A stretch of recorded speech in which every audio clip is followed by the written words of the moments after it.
Halo, assalamualaikum warahmatullahi wabarakatuh. Selamat datang kembali di channel saya, Andi Larosa. Channel yang akan selalu memberikan informasi dan motivasi untuk kamu yang bercita-cita ingin menjadi prajurit TNI. Dan senang sekali kembali hari saya bisa menyapa sahabat casis semuanya. Bagaimana kabar kalian? Semoga tetap sehat dan bugar ya. Oke sahabat casis, untuk video yang kemarin saya sudah membahas materi seleksi penerimaan Bintara PK TNI Angkatan Gelombang 1 tahun 2024. Nah, pada kesempatan video kali ini, giliran kita akan bahas materi seleksi penerimaan Tamtama PK TNI Angkatan Laut Gelombang 1 tahun 2024. Nah, untuk kalian yang akan mendaftar atau sudah mendaftar Tamtama, tentu kalian wajib mengetahui apa-apa saja materi seleksi yang akan kalian hadapi mendatang. Karena saya rasa tidak akan mungkin kalian bisa lolos seleksi apabila tidak mengetahui seperti apa materi seleksi yang akan kalian hadapi. Nah, pada kesempatan kali ini tentu ini sangat baik dan silahkan disimak karena tentu ini akan menambah literasi kalian untuk mengetahui dan menyiapkan apa-apa saja yang perlu disiapkan guna untuk menambah kemampuan kalian agar siap menghadapi seleksi penerimaan Tamtama PK TNI Angkatan Laut Gelombang 1 tahun 2024. Apa saja materi seleksinya? Simak selengkapnya di dalam video ini. Oke sahabat casis, untuk pelaksanaan seleksi penerimaan Tamtama PK TNI Angkatan Gelombang 1 tahun 2024 ini akan dibagi dua pelaksanaan, yaitu pelaksanaan seleksi tingkat daerah, kemudian kedua ada pelaksanaan seleksi di tingkat pusat. Namun bedanya di seleksi tingkat daerah ini menggunakan sistem gugur, artinya setiap materi seleksi kalian wajib lulus ya, karena satu saja materi seleksi kalian tidak lulus maka tidak akan bisa mengikuti materi seleksi yang berikutnya. Namun di seleksi tingkat pusat kalian akan melaksanakan semua materi seleksi dan akan diumumkan pada saat pelaksanaan sidang Pantukir pusat.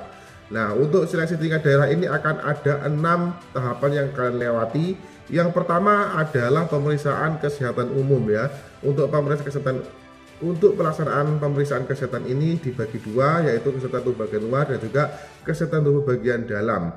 Untuk kesehatan tubuh bagian dalam ini meliputi pemeriksaan tubuh bagian dalam ini meliputi ronsen, kemudian ada laboratorium darah untuk HBsAg, VDRL, HCV, HIV dan juga urin ya. Nah, setelah kalian lulus seleksi tes kesehatan, maka ada tes berikutnya yaitu yang kedua pemeriksaan psikologi. Untuk pelaksanaan tes psikologi ini saya harap untuk sahabat casis sudah menyiapkan dari jauh hari ya. Dan bagi yang belum tahu bisa dicari untuk tes psikologi penerimaan TNI ya, banyak sudah dibahas di internet ataupun di YouTube. Kemudian apabila sudah selesai melaksanakan psikologi dan dinyatakan lulus, maka yang ketiga ada pemeriksaan mental ideologi atau MI ya. Nah, untuk tes MI ini yang perlu kalian pelajari yaitu tentang Pancasila, kewarganegaraan, kemudian perundang-undangan dan juga isu-isu yang berkembang di saat ini ya. Lanjut, setelah tes MI ada uji keselamatan jasmani dan postur. Nah, untuk keselamatan jasmani ini perlu disiapkan sebaik-baiknya karena ini membutuhkan kemampuan fisik yang prima ya. Dan ini bisa didapatkan apabila kalian sudah melatih diri jauh-jauh hari sebelum pelaksanaan. Untuk materi seleksi jasmani ini ada lari 12 menit, ada sit up, pull up, push up, renang, shuttle run ya. Dan juga ada postur ya. Postur juga ini kalian harus, dan juga postur ini juga perlu diwaspadai karena apa? Karena kita tidak tahu posisi tubuh kita ya. Contoh misalkan pundak pada saat kita berdiri ini karena mungkin kebiasaan tidur yang salah itu bisa saja miring ke kiri ataupun miring ke kanan. Dan juga posisi kepala kita ini juga rawan tidak simetris ya. Nah, jadi silakan ngaca, dilihat postur tubuhnya sudah lurus apa belum. Lanjut kita ke materi seleksi berikutnya yaitu ada pemeriksaan administrasi. Nah, untuk administrasi ini yang perlu disiapkan tentu seperti pada saat kalian melaksanakan validasi atau daftar ulang, yaitu mulai dari ijazah dari SD sampai dengan SMA. Selanjutnya kartu keluarga, akte kelahiran, KTP calon ataupun juga orang tuanya ya, yang asli maupun legalisirannya.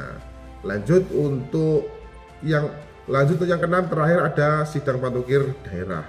Sidang Pantukir daerah ini untuk menentukan siapa-siapa saja yang berhak lolos ke seleksi tingkat pusat. Nah, semoga yang sudah menyiapkan diri dengan baik, yang sudah berusaha maksimal, semoga lolos sidang seleksi Pantukir daerah dan terpilih mengikuti seleksi tingkat pusat. Di seleksi tingkat pusat ada 5 item yang akan kalian hadapi. Yang pertama ada pemeriksaan administrasi, kemudian yang kedua ada pemeriksaan kesehatan umum baik luar dan juga dalam. Namun untuk pemeriksaan bagian dalam tubuh yaitu ada ronsen, labora darah, HbSAg, VDRL, HCV, HIV, urin, kemudian juga ada USG ya. Lanjut, setelah kesehatan ada pemeriksaan kesehatan jiwa. Nah, untuk kesehatan jiwa ini adik-adik harap berhati-hati, soalnya banyak, ada kurang lebih 500 soal, namun kalian hanya diminta menjawab iya dan tidak.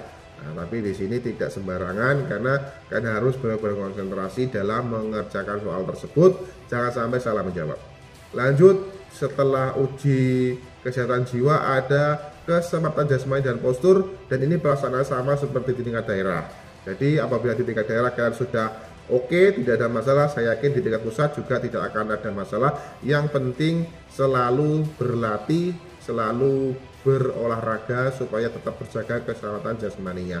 Lanjut, yang kelima yang terakhir yaitu ada sidang komisi Pantukir pusat. Inilah penentuan atau final dari seluruh rangkaian seleksi dari tingkat daerah dan juga tingkat pusat, yaitu ditentukan pada saat kalian melaksanakan Pantukir pusat.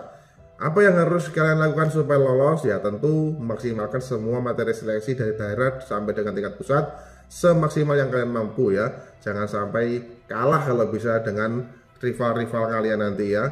Karena di sini ada perankingan, diakumulasi semua nilai yang kalian laksanakan dan akan dijumlahkan, ketemulah hasil akhir, dan disitulah yang akan menentukan siapa-siapa saja yang lolos dan siapa-siapa saja yang harus kembali. Terlepas dari semua itu, apapun hasilnya tentu itu sudah takdir kalian. Yang penting tetap semangat dan tetap berusaha dan tetap yakin. Bagi yang sudah berusaha dengan baik, harus yakin akan sukses ya. Semoga apa yang saya sampaikan ini bisa bermanfaat untuk sahabat saya semuanya. Jangan lupa like, comment, subscribe agar kalian selalu mendapatkan update informasi seputar rekrutmen prajurit TNI dari channel ini. Terima kasih, sampai berjumpa kembali. Assalamualaikum warahmatullahi wabarakatuh. Salam komando.